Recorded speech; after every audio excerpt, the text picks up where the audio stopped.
आज का टॉपिक हम स्टार्ट करते हैं। कल हमने डिस्कशन किया था कोलेस्ट्रॉल्स। ठीक है।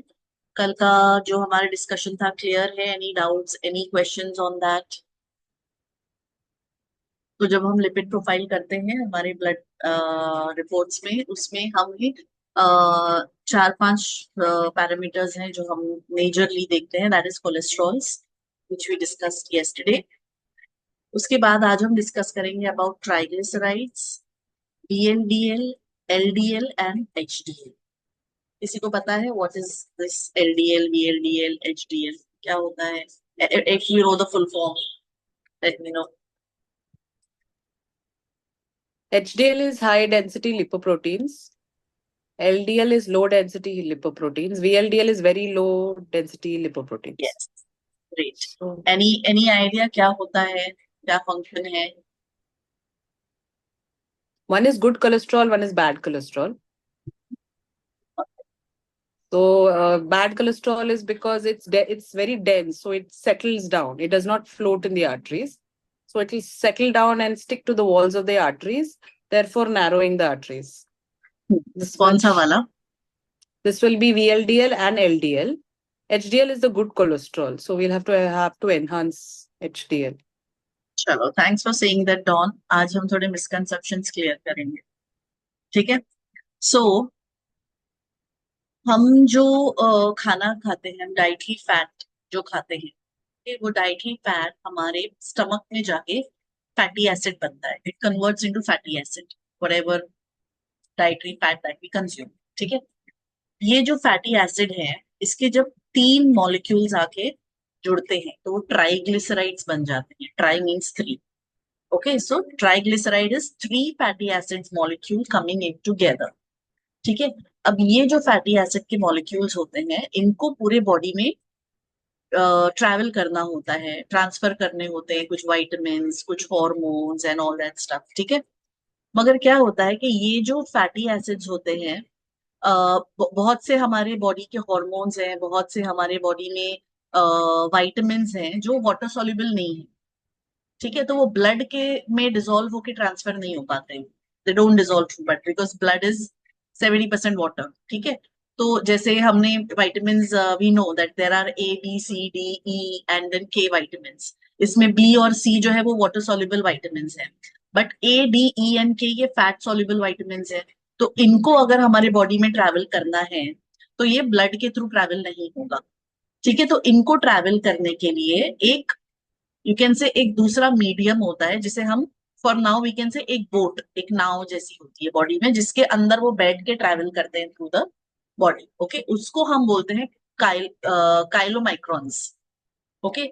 सो जैसे मैंने बोला, ये जो तीन फैटी एसिड के मॉलिक्यूल्स एक साथ मिलते हैं, ट्राइग्लिसराइड्स बनते हैं। ये ट्राइग्लिसराइड्स भी वाटर सॉल्युबल नहीं होते हैं। ठीक है। सो ये ट्राइग्लिसराइड्स भी काइलोमाइक्रॉन्स के थ्रू बॉडी में ट्रैवल करते हैं, और ये जो काइलोमाइक्रॉन्स है, इन्हीं को हम कॉमन लैंग्वेज में लाइपोप्रोटीन्स बोलते हैं, जो हमारे ब्लड रिपोर्ट में हमें दिखता है, lipoproteins. Okay, lipo is lipid which is fat and protein is protein. तो एक लिपिड का मॉलिक्यूल, एक प्रोटीन का मॉलिक्यूल मिलके लाइपोप्रोटीन्स बनते हैं। ठीक है। अब ये जो लाइपोप्रोटीन्स हैं, ये तीन तरह के हैं जैसे अभी हमने डिस्कस किया। लाइपोप्रोटीन्स होते हैं LDL, low density, VLDL, very low density, and HDL which is the high density. Okay, अब ये डेंसिटी किसकी होती है? प्रोटीन की होती है, फैट की नहीं होती है। अगर वो हैवी प्रोटीन मॉलिक्यूल या डेंस प्रोटीन मॉलिक्यूल के साथ अटैच होगा तो वो HDL बनता है। अगर वो वेरी लो डेंसिटी प्रोटीन के साथ अटैच होगा तो वो VLDL बनता है। और अगर वो लो डेंसिटी प्रोटीन के साथ अटैच होगा तो वो ऑब्वियसली LDL बनेगा। ओके। सो अब जैसा डॉन ने बताया कि there are good lipoproteins and there are bad lipoproteins, ऐसा कुछ नहीं होता। ये इनकी डेंसिटी होती है जो अलग अलग होती है, और इनकी डेंसिटी के ऊपर इनका फंक्शन डिपेंड होता है। सो इफ यू रिमेम्बर, मैंने दोपहर में व्हाट्सएप पे एक डायग्राम भेजा था। Can we just open that diagram all of us?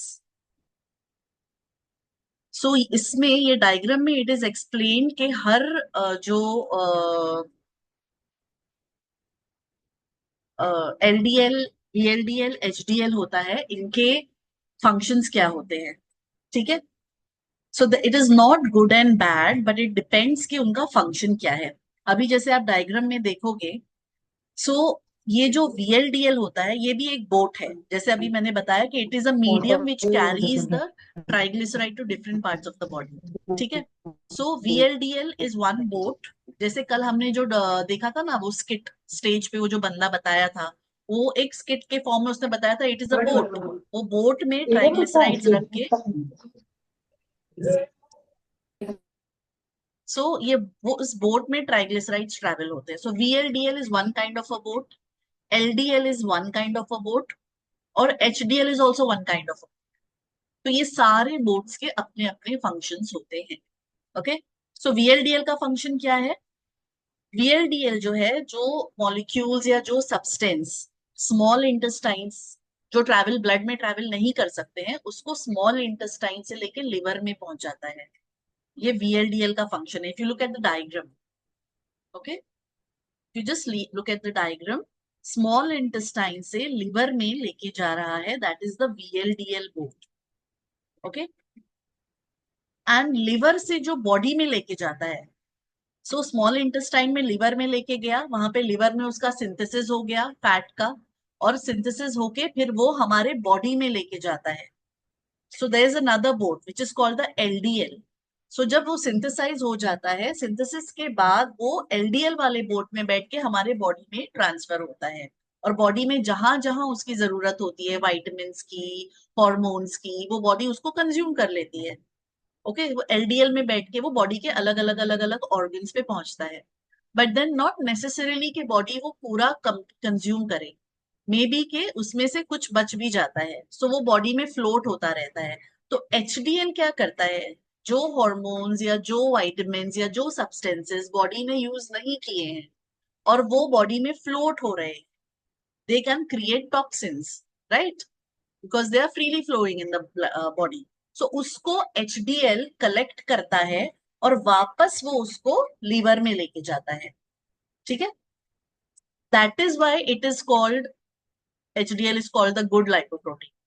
Okay, इसके लिए उसे गुड कहा है क्योंकि अगर वो ज्यादा होगा तो आपके बॉडी में जितने भी फ्री फ्लोइंग सब्सटेंसेस हैं जो बॉडी को अभी फिलहाल जरूरत नहीं है, तो HDL उनको कलेक्ट करता है और उनको वापस लिवर में लेके चला जाता है। ठीक है, सो अभी ये कॉन्सेप्ट क्लियर हुआ, यहाँ तक का कॉन्वर्जेशन सबको समझ में आया, what is LDL, what is VLDL and what is HDL। ठीक है, सो इसमें कोई अच्छा बुरा नहीं होता है, सबके अपने अपने अपने फंक्शंस होते हैं। नाउ, जैसे हमने कल कॉन्वर्जेशन किया था, हमारी बॉडी में जब इन्फ्लेमेशन बढ़ेगा तो बॉडी क्या ज्यादा बनाएगी, क्या मैन्युफैक्चर करेगी ज्यादा? कोलेस्ट्रॉल। या बॉडी ज्यादा कोलेस्ट्रॉल बढ़ाएगी, ठीक है। इन्फ्लेमेशन कम होगा तो कोलेस्ट्रॉल अपने अपने अपने आप धीरे धीरे कम होगा। तो सपोज अगर मेरे बॉडी में इन्फ्लेमेशन कम हो गया है, कोलेस्ट्रॉल लेवल भी मेरा धीरे धीरे गिर गया है, तो मेरे LDL पे इसका क्या इफेक्ट होगा? LDL मेरा घटेगा कि बढ़ेगा? LDL is carrying substances from my liver to the body।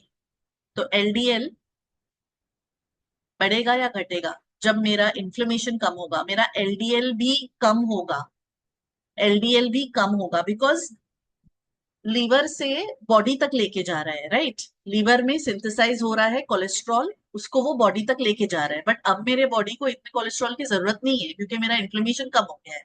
तो मेरा LDL भी कम ही होगा ना, क्योंकि अभी मुझे मेरे मेरे LDL को बहुत ज्यादा कोलेस्ट्रॉल, मेरे बॉडी को बहुत ज्यादा कोलेस्ट्रॉल की जरूरत नहीं है। So a fewer LDL molecule will be sufficient for the amount of cholesterol that my liver needs, or sorry my body needs. ठीक है, yes Don. I have a doubt. This inflammation is the liver inflammation, or it's like any any any organ? Inflammation, Any any organ, organ. Any organ, उसका Oh, synthesis तो liver में ही होता है ना, the fat जो correct, synthesise correct. होता है, fat तो लिवर में ही सिंथेसाइज होता है। Yes, yes. ठीक है, Okay. So Thank you. कहीं भी मेरे बॉडी में इन्फ्लेमेशन जैसे जैसे कम होगा, कोलेस्ट्रॉल का रिक्वायरमेंट बॉडी में कम होगा, बिकॉज जहां भी इन्फ्लेमेशन होता है बॉडी वहां पे कोलेस्ट्रॉल सेंड करती है। हार्ट में इन्फ्लेमेशन है तो हार्ट में जाएगा। ठीक है, अभी इसमें जो अभी हमने थोड़ी देर पहले डिस्कस किया कि LDL जो रहता है वो, you said Don, what was the term that you used? Heart को क्या करता है? You said something. That word, I just missed that word. Say it again if you remember. LDL is bad because This is my concept, which I Hmm. remember probably is because it's low density, it settles down. हाँ, वो right. settle होके it sticks to the walls of the artery, therefore not narrowing the artery. Okay.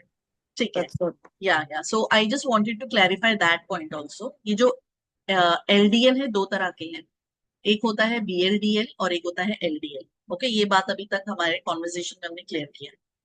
अभी इसमें जो हम dietary fat खाते हैं ना, उससे कौन सा टाइप का एलडीएल बनता है, VLDL नहीं बनता है. जो दो साइज के होते हैं, जैसे नाम बता रहा है, LDL यानी लार्ज, वो बड़े साइज के होते हैं और वो बॉयंट होते हैं. You understand the word buoyant? What is buoyant? Something that floats. It doesn't sink down. That is buoyant. जैसे शिप होती है, शिप पानी में फ्लोट होती है. कितनी भी भारी शिप होगी वो फ्लोट करेगी पानी में, नीचे सिंक नहीं करेगी. सो एलडीएल जो होते हैं वो लार्ज मॉलिक्यूल्स होते हैं और वो बॉयंट होते हैं. They don't settle down. But VLDL जो होते हैं वो छोटे होते हैं and they are non buoyant. So dangerous वाला कौन सा है, समझ में आया? VLDL is the one which is dangerous. LDL is not the dangerous. तो जब हम अपने ब्लड रिपोर्ट्स देखते हैं, अगर LDL बढ़ा हुआ है, that is not a matter of worry. I'll tell you, LDL जो है हमारा डाइटरी फैट खाने से बढ़ता है. जो हम घी खा रहे हैं, हेल्दी फैट्स खा रहे हैं, एनिमल प्रोटीन है जिसमें एनिमल फैट है वो खा रहे हैं, हम ऑलिव ऑयल खा रहे हैं, गुड क्वालिटी के ऑयल्स कंज्यूम कर रहे हैं, कोकोनट ऑयल खा रहे हैं. सो जब हम गुड क्वालिटी फैट कंज्यूम कर रहे हैं, उससे हमारे लार्ज बॉयंट साइज ट्राइग्लिसराइड्स बढ़ते हैं. और VLDL किससे बढ़ता है? Any points for guessing that? No points for guessing that. बोलो. एक ही तो विलन है हमारी जिंदगी में. Palm oil. All oils. हाँ, Palm oil. VLDL बढ़ता है sugar, Sugar. Carbs, Sugar. Refined carbs, sugar. वो खाने से VLDL बढ़ता है. Okay, so now you know, if you want a happy heart, happy and healthy heart, तो हमें वो गोल्डन कलर का दिखने वाला तेल जो हार्ट हेल्थ के लिए अच्छा होता है, वो हमें नहीं खाना है. जो शिल्पा शेट्टी या करिश्मा कपूर लेके खड़ी है, माधुरी दीक्षित लेके खड़ी है, वो हमें नहीं खाना है. हमें ऐसे ओपेक नॉन ट्रांसपेरेंट तेल जो होते हैं, जिसमें से आपको अभी भी स्मेल आ रही हो, प्रोबेबली कोकोनट की या मस्टर्ड का पंजेंट पना हो, वो वाला ऑयल हमें खाना है. If you want a healthy heart, we don't have to eat those pizzas and pastas and burgers. उससे हमारा VLDL बढ़ेगा. VLDL are the dense, you can say the triglycerides. ये हमारे बॉडी में कैल्शियम कार्बोनेट के साथ मिल के प्लाक फॉर्मेशन करते हैं. Calcium carbonate is available in the body. हमारे बोन्स में से भी डिराइव करती है बॉडी उसे. ठीक है.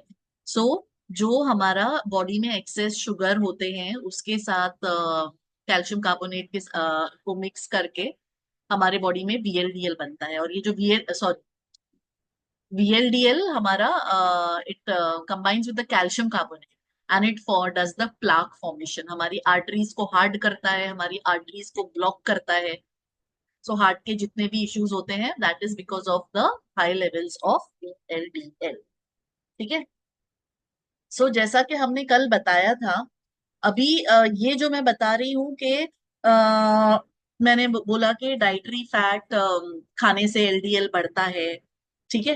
एंड अगर आपका LDL बढ़ा हुआ है, ओवरऑल LDL अगर आपके ब्लड रिपोर्ट में सिर्फ LDL लिखा हुआ है और वो बढ़ा हुआ है, so it is not a matter of worry. It is not a matter of worry, because अगर आपको क्लैरिटी नहीं है, बिकॉज बहुत सारे अलग अलग लैब्स का है ना, अलग अलग तरीका होता है रिपोर्ट का. सो बहुत सारे लैब्स होते हैं वो टोटल LDL ही बताते हैं, वो VLDL नहीं बताते हैं.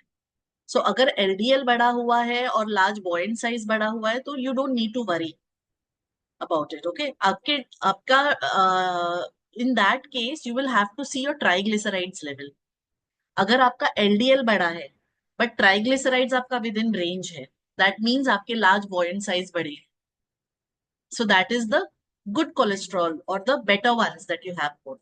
बट अगर आपका एलडीएल बढ़ा है और ट्राइग्लिसराइड्स भी बियॉन्ड रेंज है, दैट मीन्स आपका वीएलडीएल बढ़ा हुआ है, या जो छोटे साइज के एलडीएल है वो बढ़े, ठीक है. Then you need to probably fix your diet, work on your lifestyle, your nutrition, your sleep cycle, your breathing, everything. And अगर जरूरत है, अगर बहुत वे बियॉन्ड द मार्क है, तो फिर आपको मेडिकल इंटरवेंशन की भी उसमें जरूरत पड़ेगी.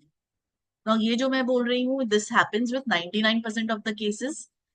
सबका जरूरी मतलब 99% of the people when they start having good dietary fat, उनका LDL बढ़ता है, the good LDL उनका बढ़ता है.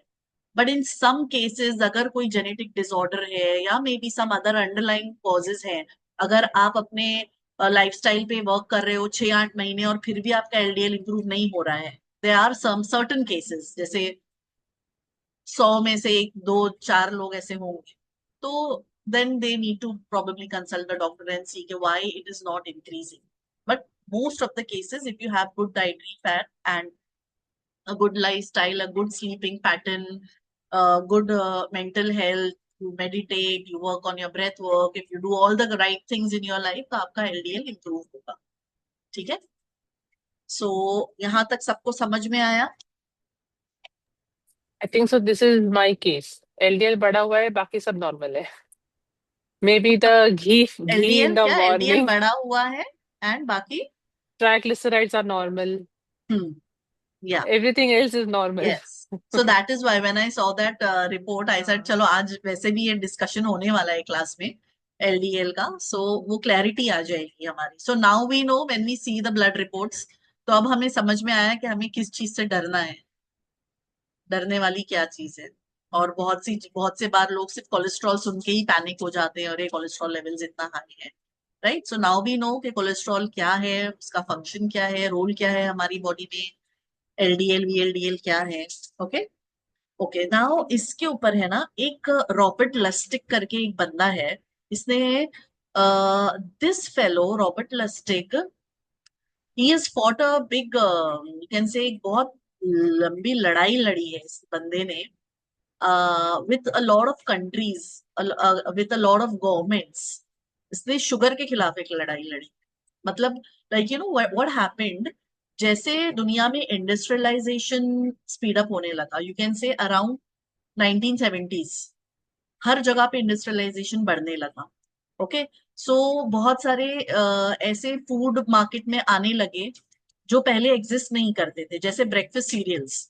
Even if you talk about the western countries, 70s के पहले उनके भी कल्चर में ब्रेकफास्ट सीरियल्स नहीं थे. But with so much of industrialization और इतना ज्यादा लाइक यू नो ग्रेन का प्रोडक्शन होने लगा कि वो ग्रेन को अभी खपत कहाँ होगी, तो उसको अलग अलग फॉर्म में ग्रेन्स को बनाओ और लोगों को खिलाओ, क्योंकि पॉपुलेशन तो ओवरनाइट नहीं बढ़ रही है, पॉपुलेशन उतनी ही है. और पहले जो खाते थे they were having good fat and good protein, तो उसमें क्या होता था, सटाइटी होती थी, लोग पूरा दिन नहीं खाते रहते थे खाना. बट अब इतना इंडस्ट्रियलाइजेशन की वजह से और इतना सारा डेवलपमेंट की वजह से देवर हाइब्रिड सीड्स आने लगे थे, प्रोडक्शन, एग्रीकल्चरल प्रोडक्शन बहुत ज्यादा मल्टीप्लाई हो गया था, अनाज तो इतना हो गया, उसको खपाए किधर. सो ये पूरा एक है ना, जैसे एक बोलते हैं ना, मुहिम चला है, एक एडवर्टीजमेंट और मार्केटिंग मुहिम चला है पूरी दुनिया में लोगों को कि अरे ब्रेकफास्ट खाओ, ब्रेकफास्ट सीरियल्स खाओ. Because again going back to the same statement, sugar it is a 2 hour game. Breakfast में सीरियल्स खाएंगे, वापस 2 घंटे बाद भूख लगेगी, फिर 11 बजे कोई स्नैक खाएंगे, फिर वापस से भूख लगेगी, फिर लंच खाएंगे, लंच में अगेन सीरियल्स खाएंगे. सीरियल्स में भी अलग अलग टाइप के सीरियल्स आने लगे, अलग अलग टाइप के पास्ता आने लगे, अलग अलग टाइप के नूडल्स आने लगे. ये सब पहले नहीं था, मगर ये इंडस्ट्रियलाइजेशन के बाद ये सब बना, ये सब बेचा जाने लगा, ये प्लानिंग के साथ लोगों को बेचा जाने लगा. सो ये जो है ना, इसने इसके ऊपर पूरी एक रिसर्च की, एक रिपोर्ट बनाई है. इसका है ना द बिटर ट्रूथ करके, अभी I am just sharing that video with all of you all. Bitter truth करके ये वीडियो 1 घंटे का है, मैं एक छोटा सा क्लिप शेयर करती हूँ यहाँ पे सिर्फ.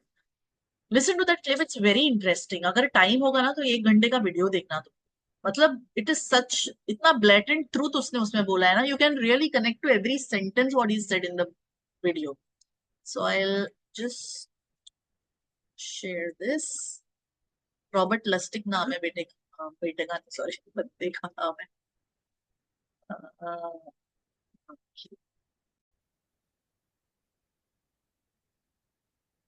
Screen.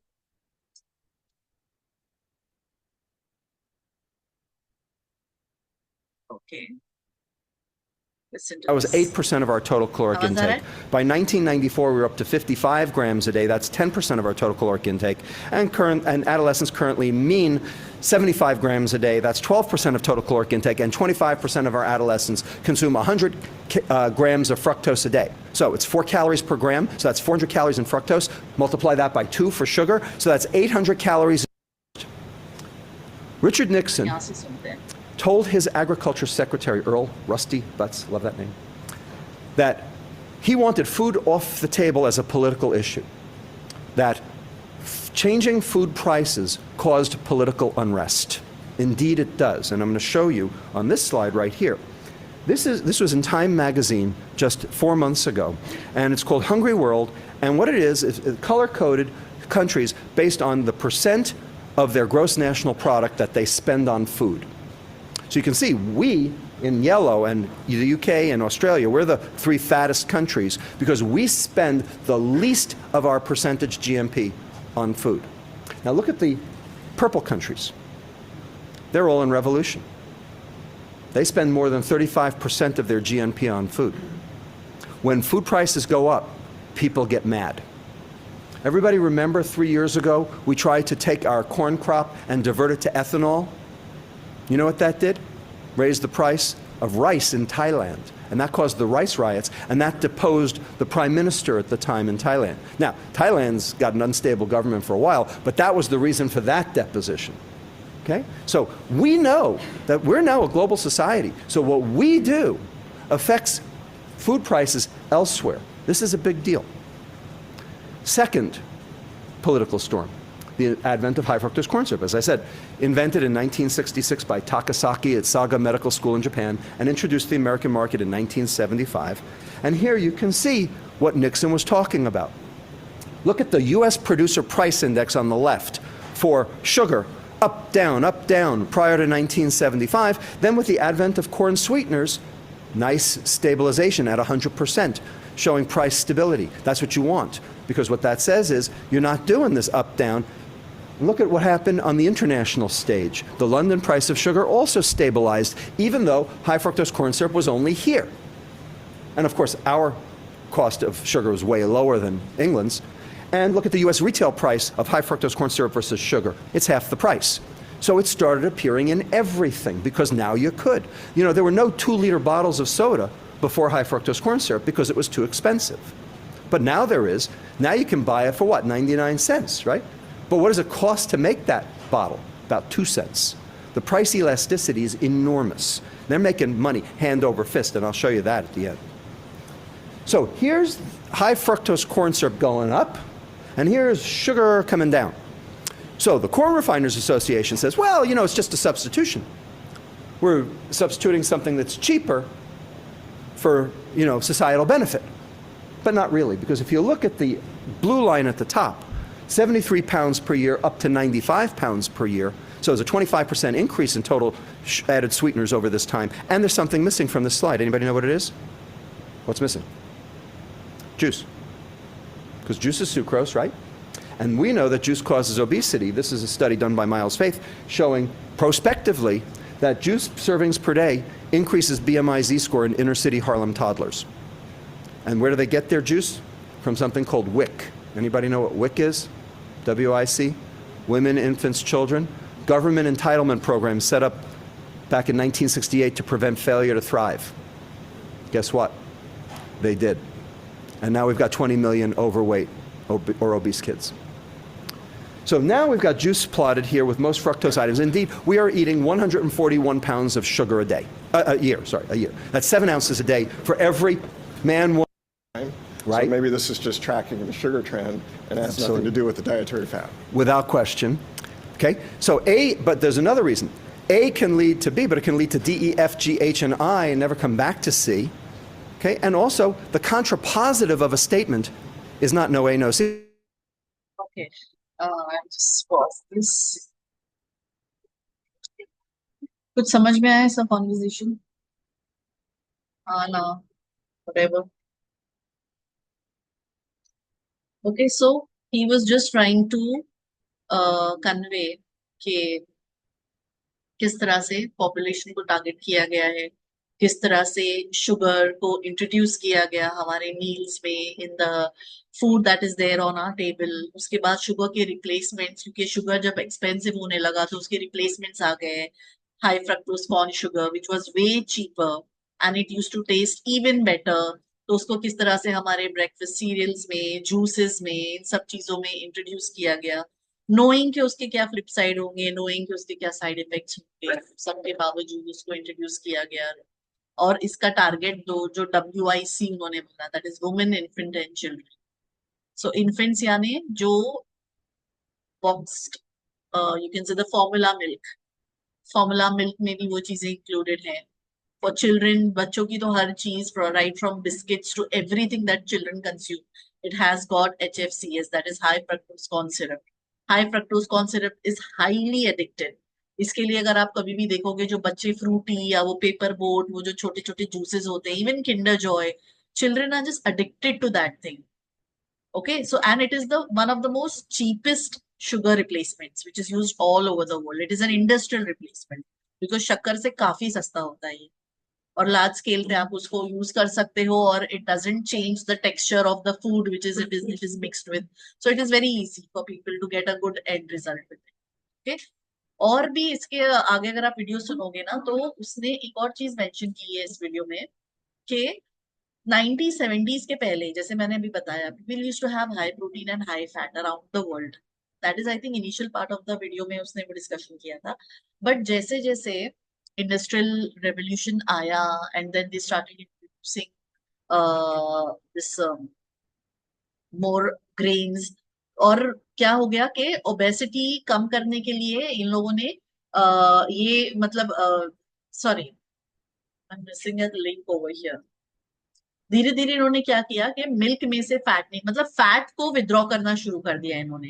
फैट को विड्रॉ करेंगे तो ये कार्बोहाइड्रेट्स को एंट्री मिल पाएगी, राइट। सो फैट को धीरे धीरे इन्होंने निकाल लिया हमारे खाने में से। सो हमारे जहां भी फैट था, द एनिमल प्रोडक्ट्स, वो जैसे स्किन वाला जो मीट यूज करते थे, उसकी स्किन निकाल के chicken we started consuming without the skin, क्योंकि चिकन के स्किन के नीचे होता है फैट, राइट।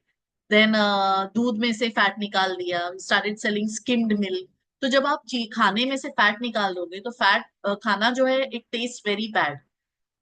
इमेजिन करो आप, ऑब्वियसली जब आप एक फुल फैट मिल्क पियो और आप एक low fat milk skim milk पियो, you know the difference. The full fat milk taste way tastier, right. तो उसको खाने को बेटर करने के लिए उन्होंने क्या किया, उसमें शुगर ऐड करना शुरू कर दिया। या तो आपको शुगर ऐड करना होगा या सॉल्ट ऐड करना होगा, ये दोनों ही चीजें ऐड करोगे तो खाने में टेस्ट जाएगा, अगर आपने खाने में से फैट निकाल लिया है तो इस तरह से फैट जो है वो हिडन तरीकों से भी हमारे टेबल पे आता है। सो ग्रेजुअली हमें पता ही नहीं चला and we all became sugar addicts. So हमारा जो रिफाइंड फ्लावर है, मैदा है, मैदे से बनी सारी चीजें हैं, बेकरी प्रोडक्ट्स हैं, इनमें शुगर भी है, रिफाइंड फ्लावर भी है। सो ये सारी चीजें धीरे धीरे धीरे हमको ओबेसिटी और दूसरे हमारे मेटाबॉलिक डिसऑर्डर्स की तरफ लेके जाने लगे, and gradually the world became unhealthy. Pharmaceutical industries booming, food industries already booming with so many substitutes to sugar, so many substitutes to fat. People are getting sicker. Okay, so ये पूरा एक industrial, can say calculation planning के साथ किया गया है। Fine. आज का conversation clear है सबको? Any questions around it? कुछ समझ में आया? नहीं समझ में आया तो भी पूछ लो, ब्लैंक लग रहे हो तो। No, we understood. ओके, चलो गुड, ठीक है। सो एंडिंग दिस कॉन्वर्सेशन टुडे, सीधा बैठेंगे, एक थोड़ा सा ब्रेथ वर्क करेंगे आज हम with some tapping. Okay, so keep sitting up, chest lifted,